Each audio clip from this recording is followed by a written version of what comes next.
corretor de imóveis vem sendo reconhecido pelos tribunais brasileiros como aquele que possui capacidade técnica suficiente para a avaliação de bens imóveis. Recentemente, o Ministério Público Federal do Rio Grande do Norte solicitou corretores de imóveis para atuarem como peritos avaliadores.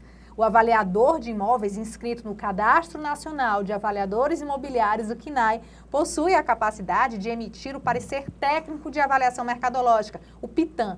Documento este que, através de critérios técnicos, faz análise de mercado com vistas à determinação do valor de comercialização de um imóvel, judicial ou extrajudicialmente. A gente continua a série sobre avaliação imobiliária aqui no programa Conexões Imobiliárias da TV Cresce. Hoje a gente recebe o professor Fernando de Queiroz, corretor de imóveis, diretor de avaliações e perícias do Cresce Ceará e responsável pela Sala do Corretor. Obrigado por estar aqui, professor Fernando. É um prazer ter recebido o seu convite. Para falar sobre a avaliação imobiliária, que o senhor é formador, palestrante também, né, referência na área. A primeira pergunta é obrigatório que o corretor de imóveis que quer ser avaliador, ele seja cadastrado no CNAE? Bom, quando se fala em possibilidades jurídicas de se tornar um avaliador, no caso judicial, então a gente tem que atender um edital do Tribunal de Justiça. Então, nesse edital do Tribunal de Justiça, ele não vem solicitando a obrigatoriedade do corretor de imóveis ser cadastrado no CNAE. Agora, eu particularmente, eu sou cadastrado no CNAE e todos os meus alunos, tanto do curso TTI, ao qual também faço parte também lá do CETRED, que eu esqueci de falar também, e também da Sala do Corretor, aqueles que estudam comigo, eu sempre recomendo que tenham CNAE, porque você fica cadastrado numa das maiores vitrines nacionais, ou seja, com o CNAE você pode avaliar imóveis em qualquer estado do Brasil, sem precisar até fazer uma transferência do CRES, ou então pagar CRES em São Paulo, no Rio Grande do Sul, segundo uma palestra que eu vi no YouTube do Luiz Fernando Barcelos, que foi quem criou praticamente o CNAE, né, junto ao sistema COFES-CRES. Então, eu achei interessante isso. Então, é importante que o corretor tenha realmente o cadastro do CNAE. Eu sou um dos maiores incentivadores para essa finalidade. E quanto se deve cobrar por uma avaliação? Acho que essa pergunta é bem difícil, né? Mas é porque muitos corretores de imóveis, professor, ficam em dúvida sobre os honorários. Eu acho que é uma pergunta que o senhor deve receber já quase todos os dias em sala de aula. Existe alguma regra? Regra específica não. O corretor, na realidade, ele pode cobrar o que quiser numa avaliação de imóveis, né? Tanto faz você cobrar R$2.000, R$5.000, R$30.000, isso aí não existe nenhuma regra legal. Ninguém é obrigado a fazer ou deixar de fazer alguma coisa, senão em virtude da lei. E quando se fala em lei, não existe nenhuma norma específica que diga que o corretor tem que cobrar no mínimo ou no máximo aquele valor.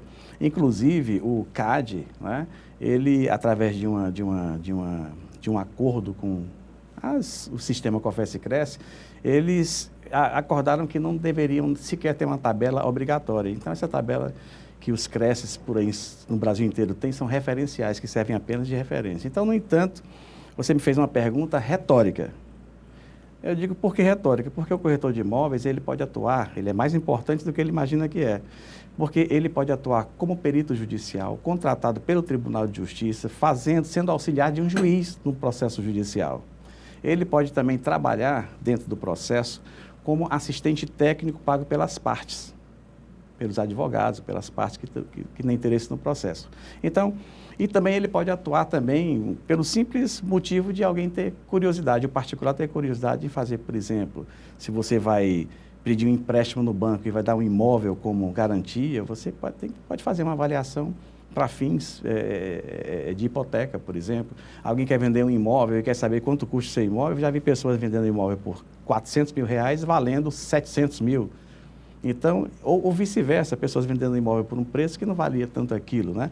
Então, é importante também que qualquer pessoa que faça qualquer tipo de negociação, que esteja em qualquer tipo de operação imobiliária, que tenha a possibilidade de saber por quanto está sendo vendido o seu imóvel, até porque, segundo o Código de Defesa do Consumidor, no seu artigo 3º, o imóvel é considerado um produto. Sendo um produto, se eu estou vendendo um produto, quanto custa esse produto? Então, é fundamental que você saiba, mesmo na área particular, o valor de um imóvel. E para isso você tem que ter uma certa noção e uma muito grande experiência, tanto empírica não é? Porque quando se fala de conhecimento, você pode ter o conhecimento, são 4 formas, segundo alguns cientistas falam aí, né? Quer dizer, o conhecimento ele pode ser teológico, filosófico, empírico e também científico. Quando se fala em avaliações de imóveis, você tem que ter um grande conhecimento empírico e também tem que ter um grande conhecimento científico, porque você segue regras, começando pelo artigo 39 do Código de Defesa do Consumidor, que diz que todo parecer técnico ele tem que trazer essas informações técnicas, seguindo normas técnicas brasileiras, ou então seguindo também normas da própria instituição. No caso, o sistema COFES e Cresce criou a resolução 1066, que fala como deve ser o procedimento da elaboração do parecer técnico. Não é? Então, além disso, quando você está trabalhando como perito judicial, se você comete a falsa perícia, se você faz alguma manipulação na avaliação, você pode pegar também uma prisão, uma reclusão de mais de 5 anos, que a falsa perícia ela prevê isso no Código Penal. E, por outro lado, o artigo 723 do Código Civil, ele atribui ao corretor de imóveis especificamente, não só ao corretor de imóveis especificamente, a responsabilidade civil. Ele é obrigado a informar tudo sobre o andamento do negócio, seja ela com a compra e venda, seja intermediação em locações, como também na avaliação de imóveis, porque ele também pode opinar quanto ao valor mercadológico, segundo o artigo 3º também, que fala da competência do corretor de imóveis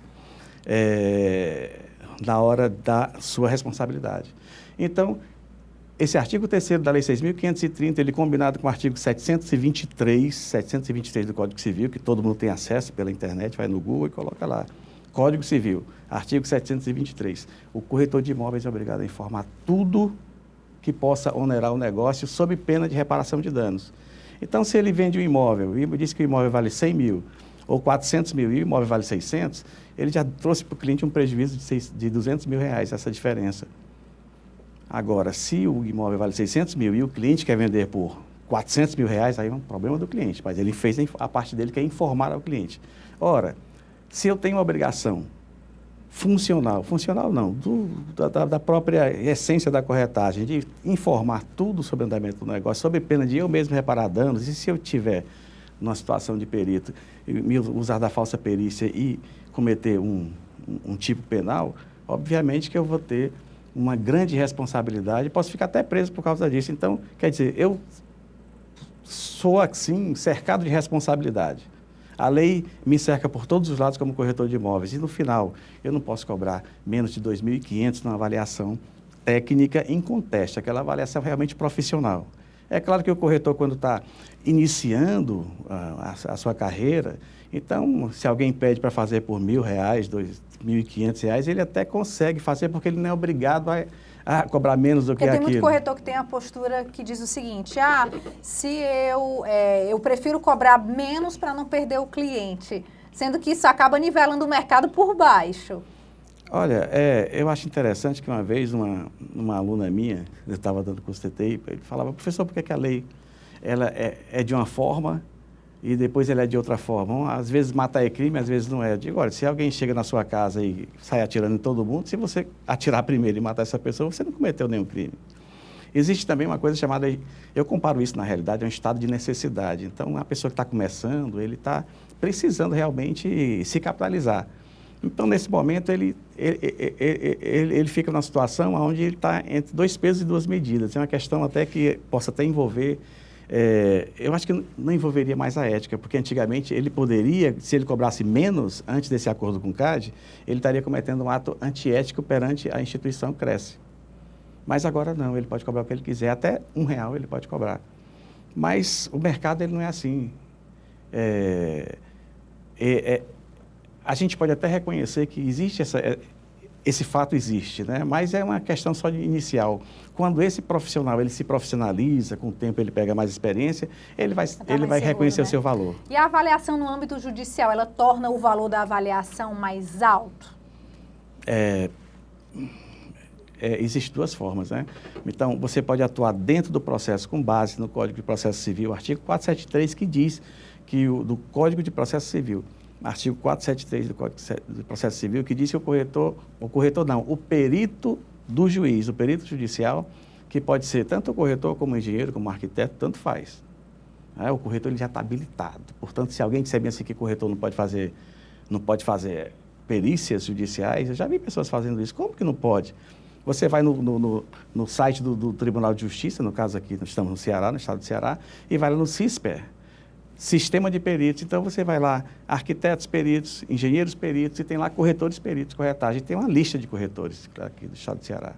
E ele pode atuar no estado inteiro, ele escolhe em qual comarca ele quer e etc. Então, aquela pessoa ali, ele vai trabalhar especificamente para o perito com base, e tem que fazer também um parecer técnico, usando uma linguagem simples. Também é uma coisa que eu gostaria de falar em outra oportunidade, porque a própria lei pede uma linguagem simples, enquanto outras categorias, não digo outras categorias, algumas pessoas preferem complicar a coisa, mas na realidade nós somos obrigados a criar uma linguagem simples na questão do conteúdo do parecer técnico. Esse parecer, quando ele está dentro do processo, ele é chamado de laudo de perícia ou laudo pericial.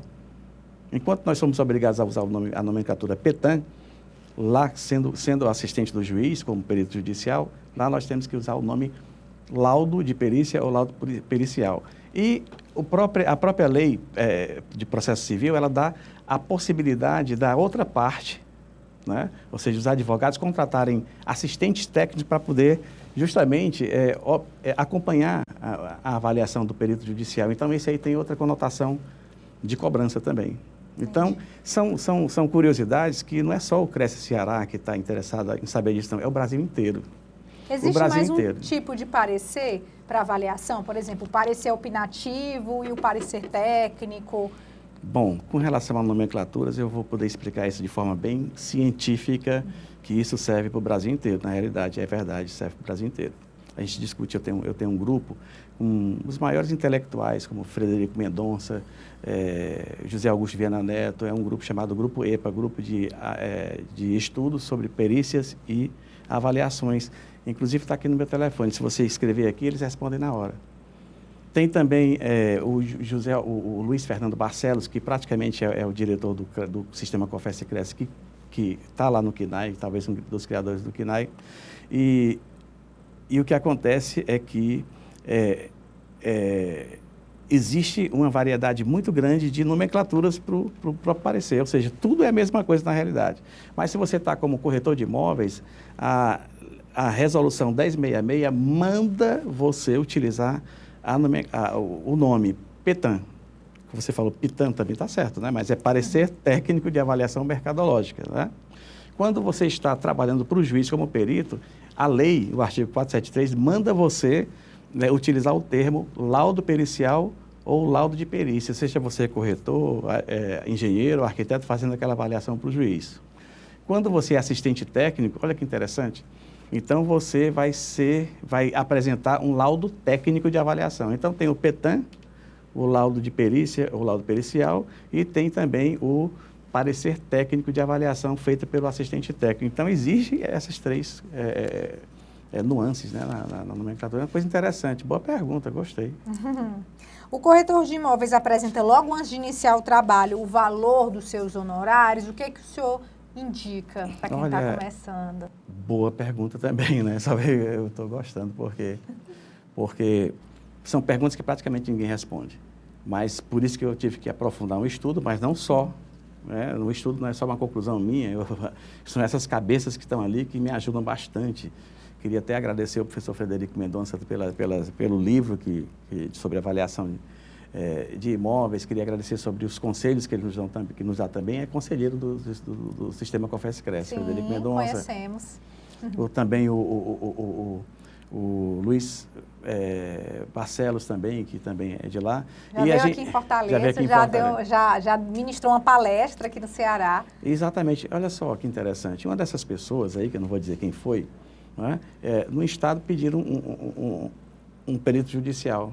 O Estado estava pagando 250 mil por um pedaço de terra para desapropriar, né, para se desapropriar, conseguiu desapropriar por 250 mil e coube ao perito judicial, que no caso foi dessas pessoas, simplesmente comprovar quanto valia realmente aquele imóvel.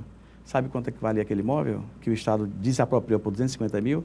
30 milhões de reais. E na sentença judicial, que é pública e notória, que está nas redes sociais, não está no Diário da Justiça desse Estado, tem lá dizendo, tem lá a ordem do juiz mandando o Estado pagar a diferença de 250 mil para 30 milhões. Agora eu faço uma pergunta para a senhora. Né? esse perito, sendo ele o protagonista no processo judicial e provando que o imóvel que foi pago 250 mil pelo Estado vale 30 milhões e a sentença do juiz foi confirmando de forma consistente, né, inconteste, de que realmente aquele imóvel valia 30 milhões, então o Estado foi condenado a pagar aquilo tudo. Quanto é que vale uma avaliação dessa? Não é? Quer dizer, um cliente que ia ganhar 250 mil no pedaço de terra vai ganhar diferença para 30 milhões. Então, eu acho que cobrar 2 mil, 3 mil reais na avaliação dessa não tem condição. Então, eu estou fazendo uma coisa inédita, que é fazendo um estudo junto com outros advogados, colegas, porque às vezes eu esqueço de dizer também que eu sou advogado, estou inscrito na OAB Ceará, e o que acontece? Então, eu fiz uma pesquisa e comecei a perguntar, será que a gente tem que se limitar a cobrar por avaliação entre 2.500 a 55 mil reais por um parecer técnico, por um laudo técnico, seja ele na perícia judicial, seja como assistente técnico, seja ele como corretor de imóveis? Eu fiquei pensando, não, a gente pode ir muito mais além e atribuir, já que nós não temos limites para cobrar, nem para menos, nem para mais, então me diga uma coisa, se o advogado cobra, em média, 20% do que ganhar naquela causa, imagina, um advogado desse deve ter ganhado, no mínimo, pela tabela da OAB aqui do Ceará, 20%. Então, esse caso que o senhor contou... Só para concluir, o advogado ganha 20% sobre os 30 milhões num processo desse. E o corretor vai ganhar o quê? 10 mil? 5 mil? Claro que não. Então, existe uma possibilidade de você participar também com 5%, por exemplo, que eu achei uma coisa razoável, já que quando se vende uma casa alguma coisa, você ganha 5%. Então, eu estou justamente atribuindo ao mercado uma coisa nova. Atribuindo não, sugerindo uma coisa nova.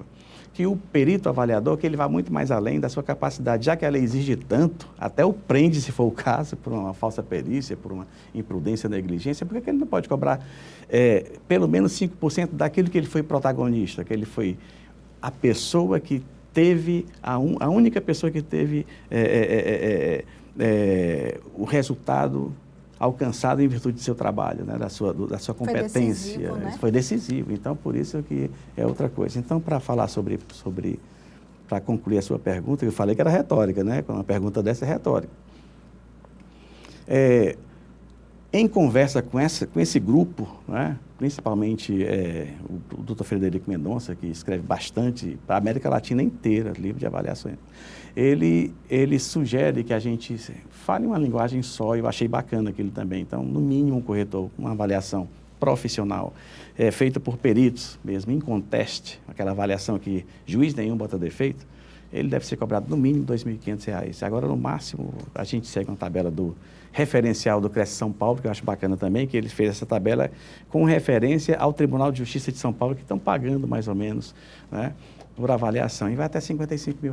Pode ser mais, sem problema nenhum, mas pode ser muito mais naquela condição nova em que eu coloquei aqui, tendo em vista que para os negócios jurídicos perfeitos, como diz a lei, você tem que ter vontade livre, agente capaz, objeto lícito e obedecer à lei. Então, se esse contrato é um contrato atípico, que nunca ninguém fez um contrato desse tipo, mas eu vou fazer, no próximo que eu aparecer, eu vou fazer e vai dar certo.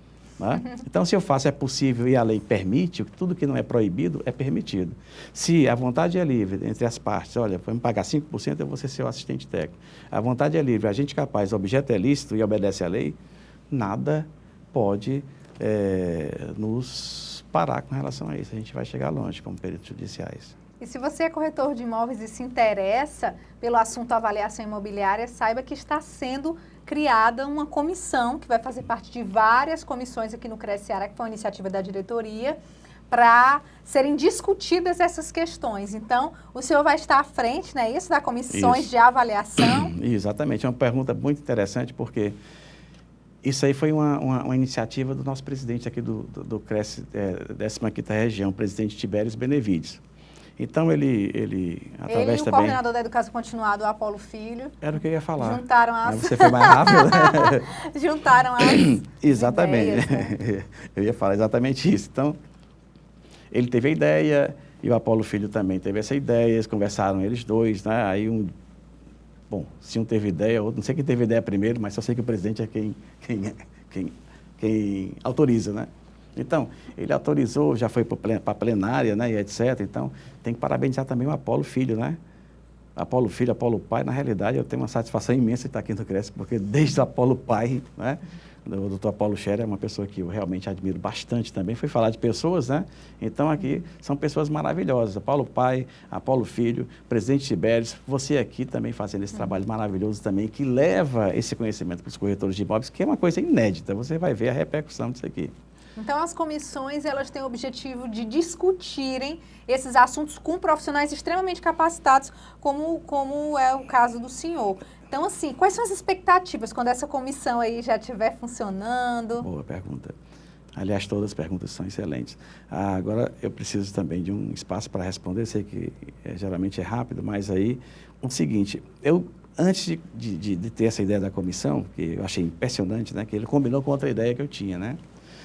A minha ideia é, a ideia do professor, na qualidade de professor, eu sou professor, advogado, corretor, mas eu sou professor, na realidade, professor Fernando de Queiroz. Então, o professor, ele sempre tem aquela vontade de difundir conhecimento.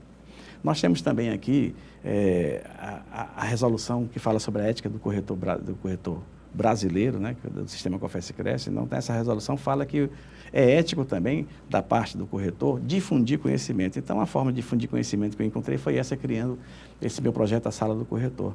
E lá, eu comecei a perceber, poxa vida, o pessoal termina o curso de TTI ou o curso de nível superior de negócios imobiliários, tirem o KNAI e depois eles vão para o mercado e não tem ninguém que possa ajudar essas pessoas. Então, eu criei um curso que é um treinamento de 90 dias para corretores, engenheiros e arquitetos. Está cheio, por incrível que pareça.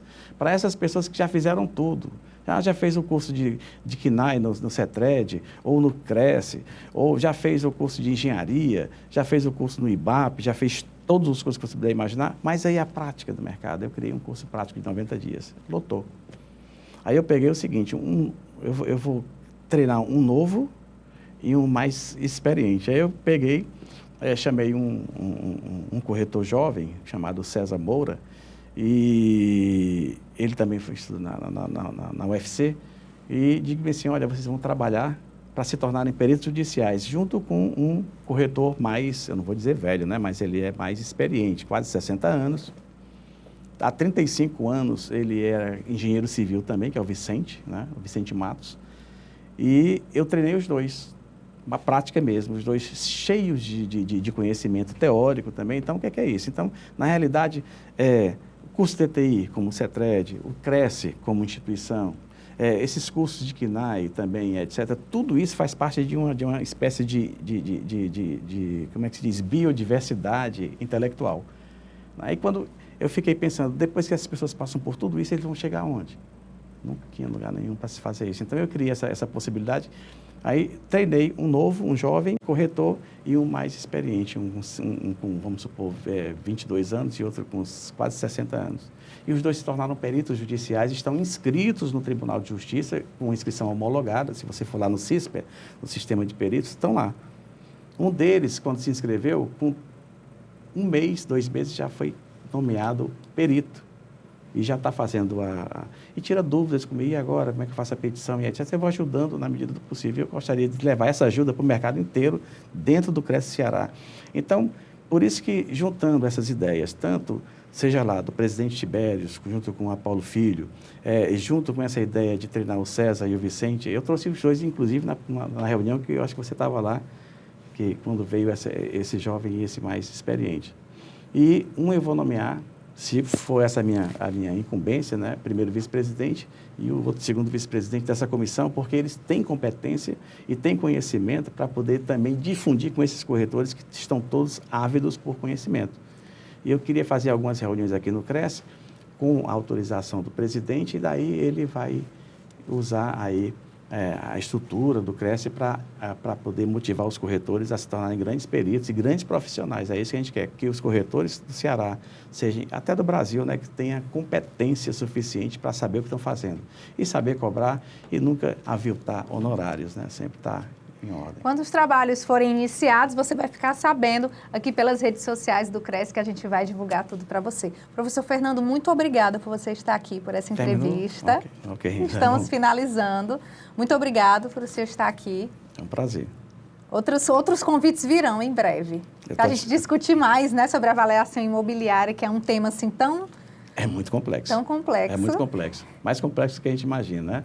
Obrigado por ter me chamado. E a gente continua o nosso papo sobre avaliação imobiliária na semana que vem, quando a gente vai conversar com o Francisco Lima. Ele é corretor de imóveis, conselheiro e também integrante do Conselho Fiscal. A gente se vê na semana que vem. Tchau!